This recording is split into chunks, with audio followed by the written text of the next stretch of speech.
9 августа случились президентские выборы, которые закончились для меня шоком.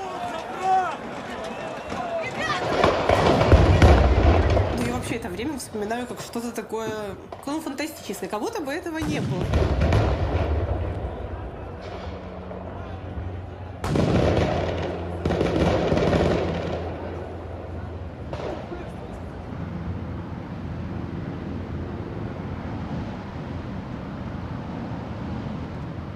Меня зовут Саша. С некоторых пор Сердюкова. Раньше была Чеховская. Вот. Ну, я... Возраст говорить.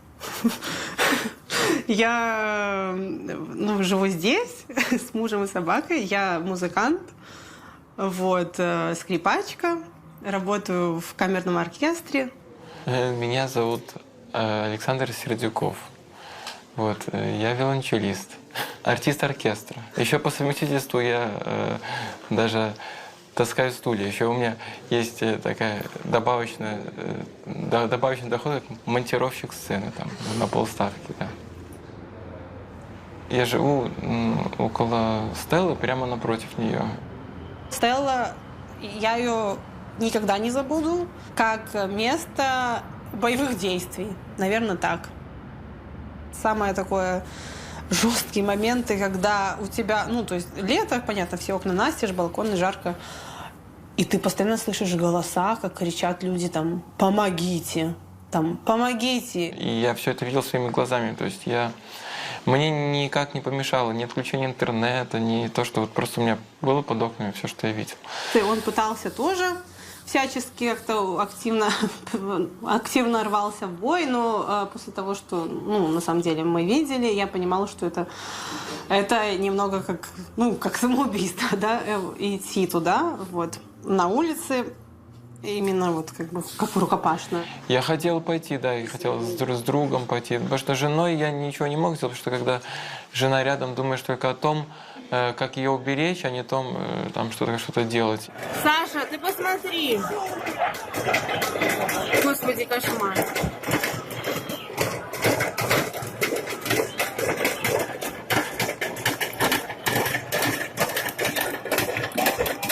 Смотри! Мрази! Надо в них всем скинуть. Слушай, а он с винтовкой стоит какой-то чувак. Назад отошел. О, Господи. Я смотрю на какие-то фотографии или там смотрю в Ютубе какие-то там марши первые. У меня прям слезы. Я не верю, что такое могло быть. Ужас, конечно, расшатали в то время психику белорусам. Ну ладно. И я вот как-то несколько, прям дней 4, наверное, дня горел невыраженной формой того, что мне нужно как-то на это отвечать. И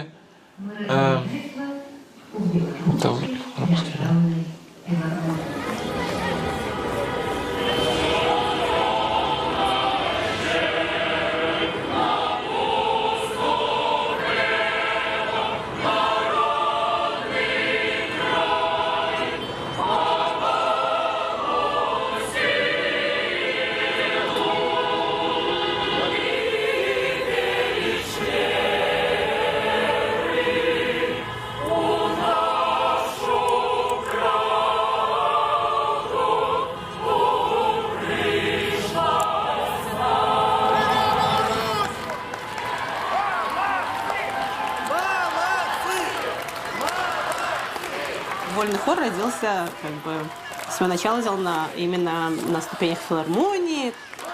Мы вышли, купили медицинские маски, наклеили крест там был и написали плакат, что у нас украли голос.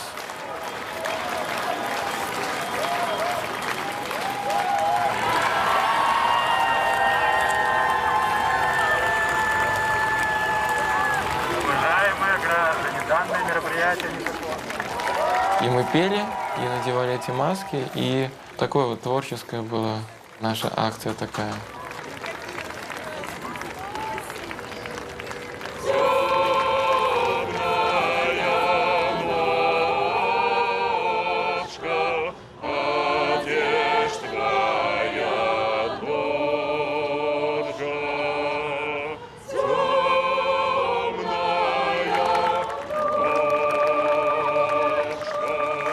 И вот это вот название «Вольный хор», это его предложил Саша, именно, что вот движение, вот пусть это будет там «Вольный хор». Ну, вольный хор, да. Ну, и как бы так все и так все и как бы сохранилось в этом виде вольного хора. Вот.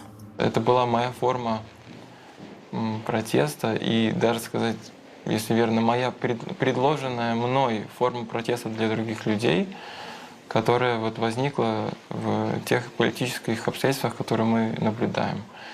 И самое интересное, ну это же супер время, да, когда там солидарность, да, там мне там одноклассник мой, который он вообще к музыке не имеет никакого отношения, он там айтишник, но он такой, так, Чховская, типа, что надо, чем помочь там?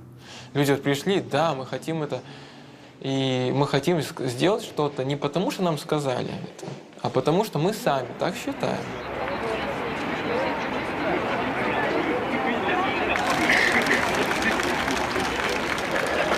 Вот прошло там 3 дня наших вот акций, и композитор написал произведение.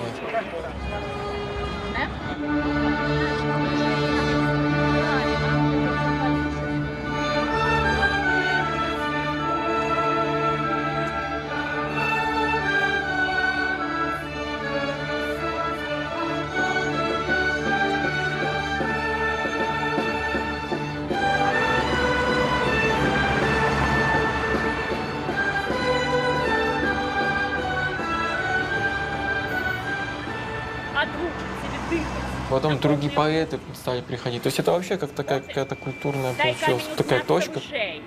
Зручно захраснуть у горле и цадить твоє слово. Камінь отвучить себе говорить то, что хочешь.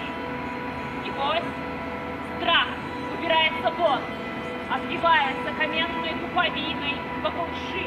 И вот это свободное вот волеизъявление культурное через пение, вот оно получилось вот этот вольный хор.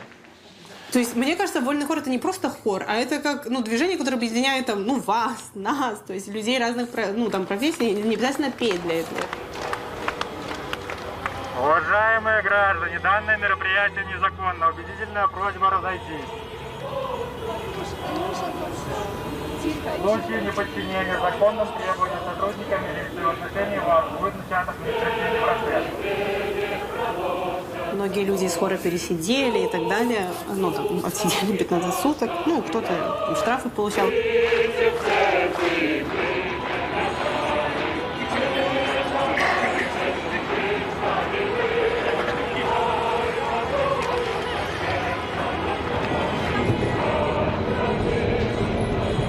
Потом эти акции переросли в русло конкретно флешмобов. По московской линии.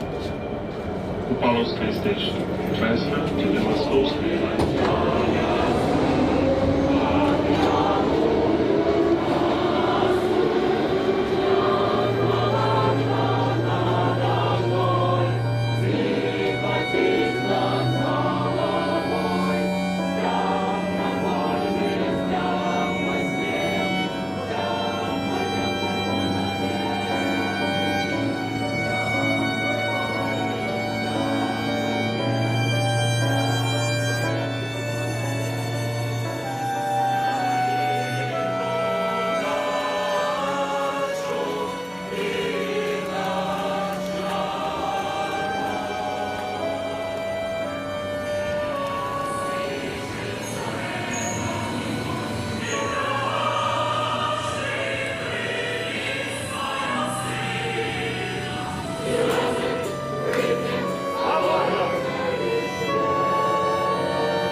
Для меня было такой, переломная, что ли, точка, когда посадили Сашу за акцию.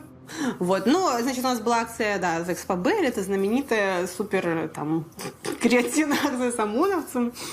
Я был в маске, в шапке, с капюшоном, и никак меня никто не мог опознать. Другое дело, что все равно четко знали, что там это я.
Все останется в наших памятях, потому что это все мы к этому привели, допустили.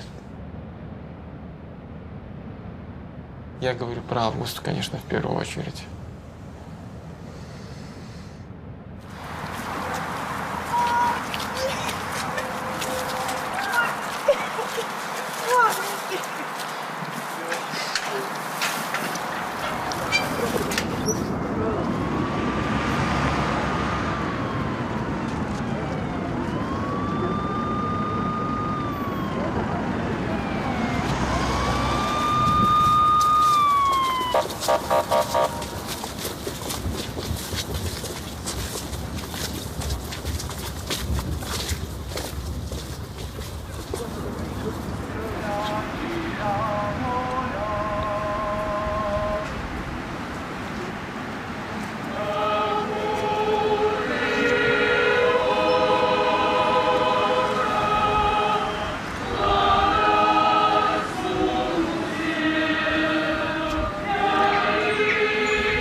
Я понял то, что вот эту любовь, если мы хотим выразить вот ее максимально, вот как только возможно, вот сказать друг другу: я тебя люблю. И я Саше еще из тюрьмы там писал, то, что ты готовься к тому, что вот будем с тобой растить детей.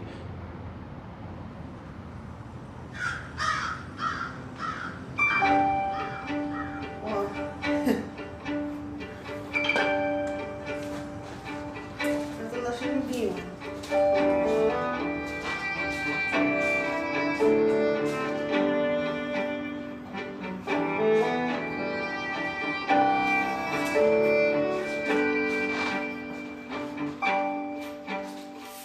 Зорка нечаканая узышла вночі. Спить моя коханая на моїм плечі. Баю-баю, баю-баю, ти у снах глядиш. Ти кохай, мяне кохай, солодка, як спиш. Ти кохай, мяне кохай, солодка, як спиш. Вот, и после того, как он вышел из тюрьмы, мы прямо решили, что ну, не надо в жизни что-либо откладывать, и потому что кто знает вообще, как что сложится, и ну, где мы будем, там, даже там, через год, и даже через неделю, к сожалению, в наше время. Вот, да, ну пока что все идет хорошо. И хоть время, ну, казалось бы, все бы, ну какое время там, чуть ли не, ну, такая почти война в стране. Тут то, чем я занимаюсь, это можно назвать такой небольшой домашней сити-фермой, скорее, вот так вот. То есть это просто какое-то устройство по производству зелени. Домашняя грядка такая. У меня там разное растет. Укроп, салат, зелень вся зелень. Даже помидорка одна может вырасти. Кто-то там спасается, я не знаю, там по-прежнему рвется в бой, да, там пытается вот там какие-то в чатах, там что-то списывается, не знаю, там выходит, там какие-то там марш, ну, очень мало людей, ну, вот некоторые люди, я думаю, да, спиваются, мне так кажется, ну, не знаю, я бы, наверное, если могла пить сейчас, вот, ой, ну, в общем, я к тому, что как-то вот именно разгружать, да, свою нервную систему, да, свою. То есть люди не успели отойти от всего, да, и тут вот заново, ну, такой пласт, господи, пласт вот этих вот, ну, преступлений со стороны режима.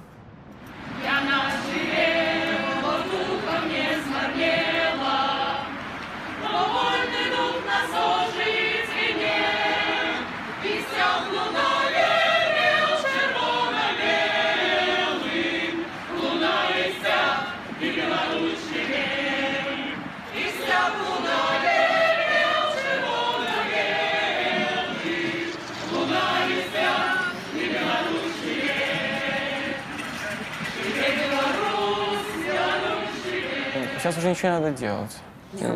Потому что то количество проблем, которые возникло, их все равно придется решать. Они уже все перевесили. Они просто их не смогут решить. Но просто и вопрос, можем ли мы своими действиями сейчас как-то ускорить этот процесс? Думаю, нет.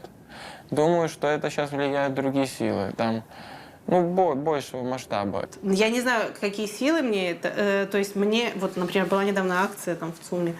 Я говорю, думаю, ну, надо... Ну, то есть я сама для себя понимаю, что почему бы не сходить? То есть я могу сходить. Но вот здесь у нас немножко, да, небольшая конфронтация вышла, да, с мужем. Вот, что, ну, как бы, это очень большие риски. То есть я уже не имею права. Получается, ну, то есть у меня тоже вот это новое ощущение, что ты себе до конца не принадлежишь. Ты думаешь, ну, интересно, если так дальше пойдет... Так дальше не пойдет. Нет, я в это как бы не хочу верить. Я знаю, что оно-то все равно закончится. Ну, я имею в виду, вот этот режим закончится, и там плюс-минус, там, полгода-год, а может и раньше. Люди, они не то чтобы сделали все, что могли, нет. Мы все равно продолжаем делать то, что мы можем. Мы просто живем, имея в голове определенную парадигму ценностей. Получается, внутреннее ощущение уже случившейся победы, но для того, чтобы вот ее дождаться, нужно сейчас вот подождать вот эти ну, нехорошие вещи, которые происходят. Вот так как бы. То есть для меня они даже, получается, что вписываются в этот путь изменений. Без этого не было бы ничего. Я рад, что я не среди тех, кто несут на себя удары, действительно, те, кто принимает вот эту энергию на себя, и те, кто кладут жизни на эти изменения. Вот.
Тебя система выталкивает, она тебя вытолкнет, и ты просто готов ли ты как бы променять то, что у тебя есть, на то, что у тебя будет за границей. Это как бы фактически выстраивается знак равно.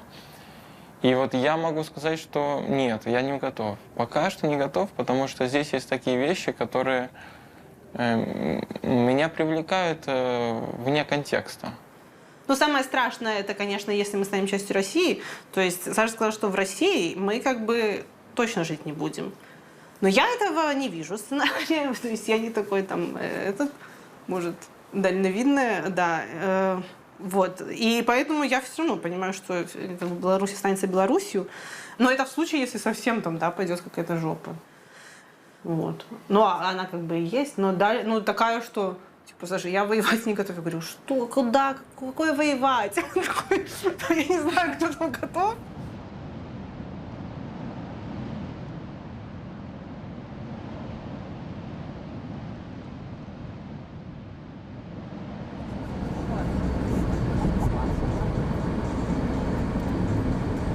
Ну, они так и называются, да?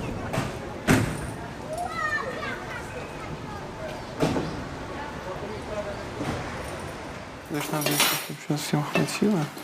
Халва, вот это, конечно, я вообще любитель халвы, но в Польше она очень вкусная. Ну, я люблю очень эту. Нет? Да. Ой, слушай, как четко. Да. С водой получилось. Ой, ванилево. Лёды ванилевые. Но у меня было такое ощущение, говорю, я не бегу. То есть там к Саше пришли на работу, вот человек, вот у него вот так вот все было устроено, хорошо, мы там сделали ремонт на кухне, что-то там еще у нас там были, грубо говоря, готовились к одному, там обустраивали уже там квартиру, там ждали вот там, все там надо, кроватки. Да, мы уже смотрели кроватки, столики пеленальные уже. Мы бежали от известности. Вот это что самое интересное, и я уже повторял эту мысль, что это первый раз в жизни у меня, когда неизвестность для меня была привлекательнее, чем известность. Вот ты знаешь, что тебя здесь ждет, и вот эта неизвестность, она для тебя более оптимистична. Это на самом деле очень странные состояния, уже тяжелые. И как-то так.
Моя жизнь, она повернулась в сторону семьи, и у меня просто элементарно не остается ресурса для того, чтобы что-то там реально делать.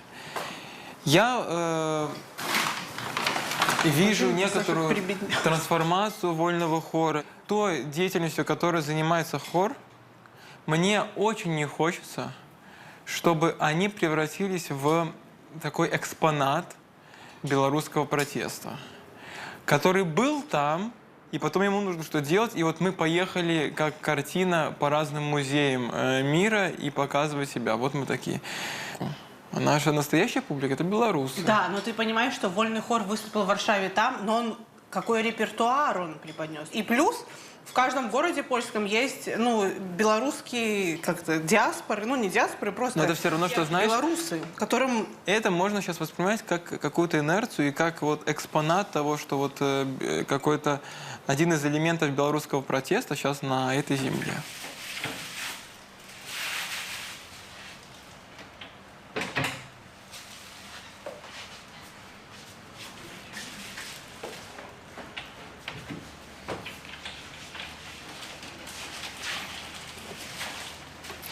Слушай, ну а ты как-то будешь свой чемодан еще пересматривать, или вот это все нам надо? А, у тебя там спектакль. Первый спектакль будет 28-го, 29-го, 4-го, ну, надо взять. Хотя, ой, я уже сомневаться. Нет, нужно взять концертную. А лекарства что? Лекарства все берем, но только надо посчитать, чтобы хватило. А, еще часть же мне передали, там же в Вильнюсе тоже тебе есть передадут часть. все. Это оставляем в твоем чемодане, да. Нет, слушай, ну ты посчитай. Тут, Саша, тут много. Смотри, я тебе могу сказать, мне нужно, чтобы ты взяла одну пачку ну, маленьких и 3 больших. Будет столько? Или там уже больших просто меньше давай? Тебе в Литву передадут. Я ж не знаю, сколько там тоже.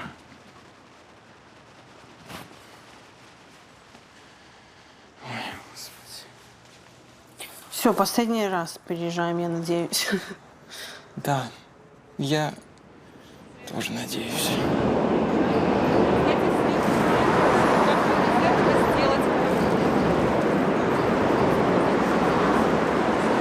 Русские улады лічаць вольны хор экстремистской организацией. Всем привет еще раз. Меня зовут Дима, я буду снимать этот клип. Спасибо, что пришли. Выглядите все замечательно. План такой, смотрите. Ксюша начинает петь. Первые планы у нас будут крупные, вас не будет особо видно, да, вы будете как бы фоновой группой людей. Ксюша поет примерно до 50-й секунды трека, и там начинают включаться мужские голоса, подвывать. И все, что вы делали, делаете так же, как вы делали. Можете добавить еще мощи, еще энергии, еще свободы себе. Представить, что это марш, представить, что эта песня очень сильно повлияет на нашу победу. Наш свет мы все ховаем за душу. Под дубом ночью встретимся с тобой. Ховай, тебе дадим, на дуба дел как мы, с собой солдатку все. Земли на всех мы все ховаем за душу.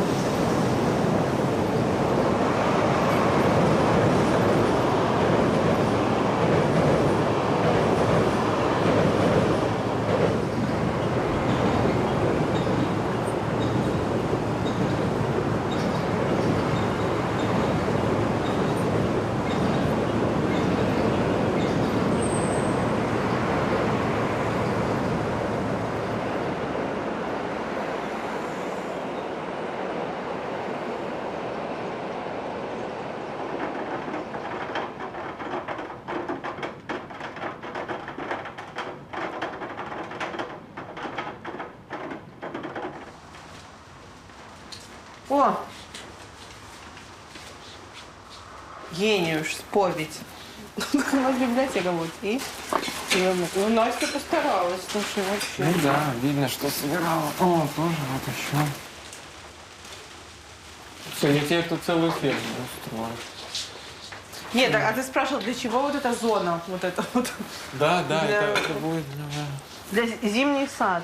поедет к моему банану. Ну, ботинок.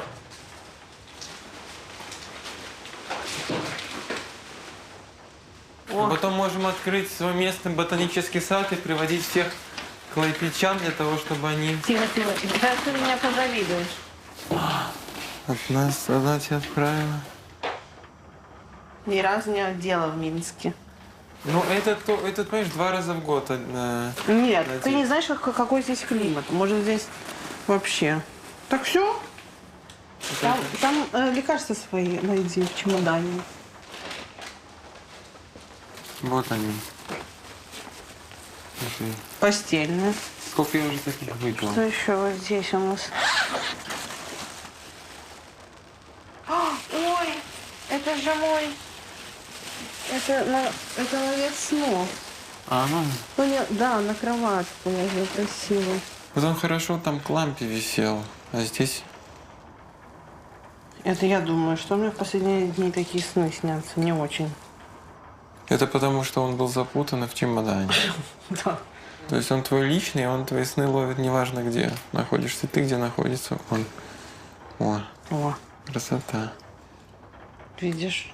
Ну все. Теперь можно рожать.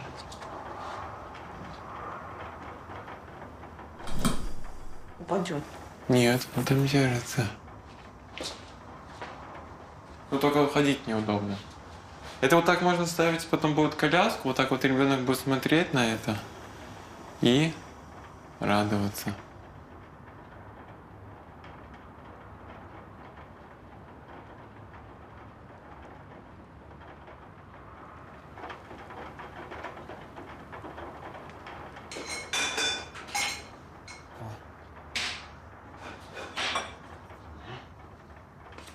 Хочется погромить что-нибудь, да? Как Слушай, ну она такая небольшая. Тихо и спокойно здесь. Ты думал? Нет, не хватает, конечно, приключений. Ну, потихоньку, видишь, обживаем квартиру. Скоро яблоку негде будет упасть. Черный ящик. Внимание, что вчера я даже открыл там Жужу такой. И хвостик у нее в горшке такой, я расту, я цветочек. Не, Жужи, конечно, веселее, когда мы приедем. Да? Да. Уже будет веселее. А я туда помещусь, как ты думаешь? А я помещусь? Ты точно поместишься, только где-то через недельку. Нет, вот. Ну, самое интересное будет, когда мы отсюда будем уезжать, и вот мы будем выбирать из того все, что здесь, всех этих пожиток, да, пожитков, что мы заберем, а что оставим, как в прошлой жизни. Ну, мы же так уезжали из Минска, такими же... Нет, а именно специально, знаешь, как оставить в прошлой жизни. Ну вот палатку можно будет оставить. Можно. Так, а дай-ка мне эту штучку. Слушай, она такая яркая. Так и что, мы будем сидеть просто и смотреть на лампу? Да. По вечерам? Да. Но она, кстати, создает такую атмосферу. Помнишь, когда у нас там росли эти лимоны, цитрусы? Мне не нравилось никогда, мне хотелось она весить. Ну, всем, кто приходил, нравилось. Сейчас ко мне никто не приходит. Может, к нам кто-нибудь еще прибежит. Слушай, ну когда же уже приедет уже? Она уже должна скоро тоже приехать.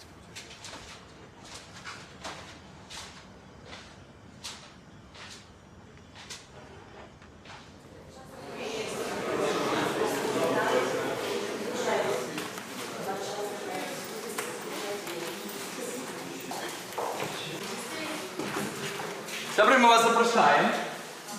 Всіх запрошаємо. З вами вольний хор і ще слово так. Поважаемые сябры, мы рады вас на первом концерте вольного хора по замежам Беларуси. Мы не сприймаємо гэты концерт як нешта, што адбываецца ў эміграцыі. Гэта пачатак нашага тура, падчас якога мы хацелі распавесці ўсім пра гістарычнае мінулае, жудаснае сучаснае і, безумоўна, светлую будучыню нашай Беларусі.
Что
Да.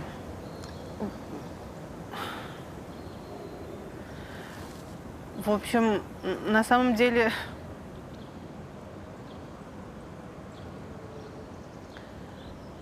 если вот хочется сказать, что все произошедшее, вся история, связанная с,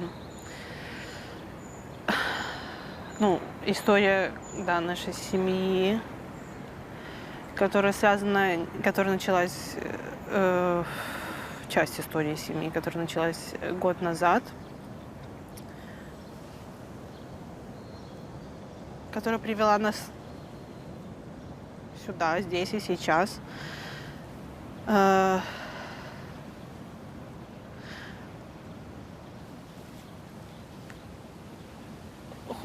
Наверное, для меня и вообще для,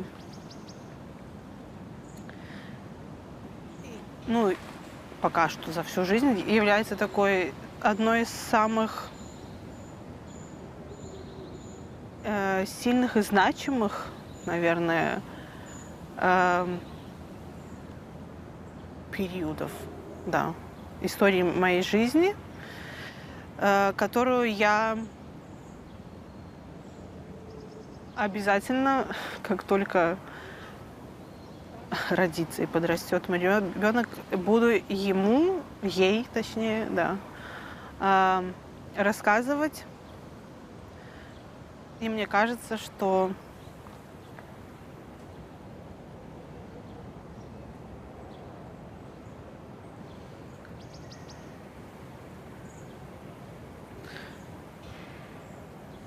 да. И мне кажется, что все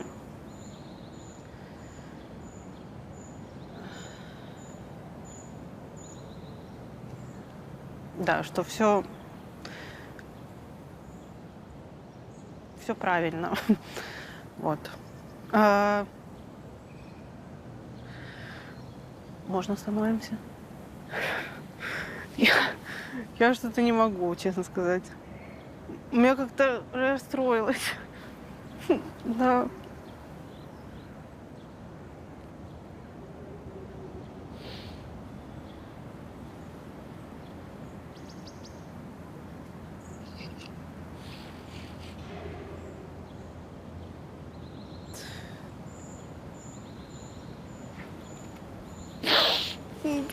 Что-то я расстроилась.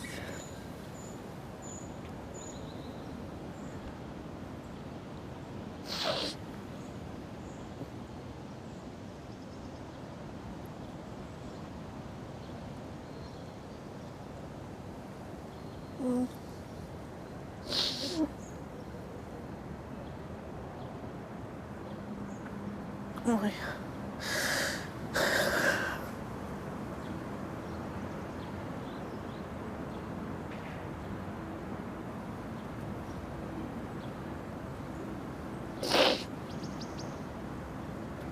Ой, кошмар. Когда это все закончится уже?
разом з тобою.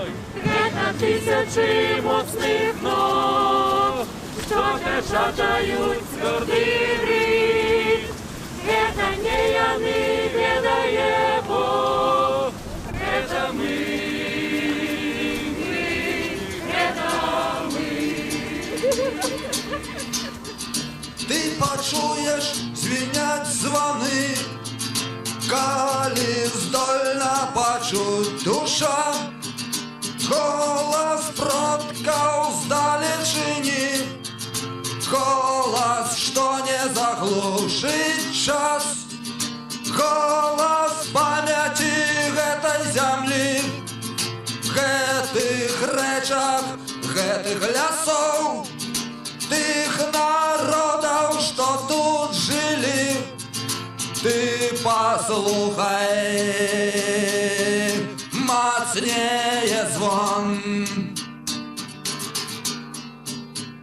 Гэта скрозь цемру прамень, гэта ветер, што рве смугу, гэта новы сонечны дзень, гэта праз забароны рух, гэта годна падняты сцяг, гэта шык, што гатовы ў бой, гэта крыж на тваіх плячах, гэта людзі разам з табой, гэта тысячы моцных ног, што пячатаюць цвёрды рытм. Гэта не яны бачыць Бог, гэта мы.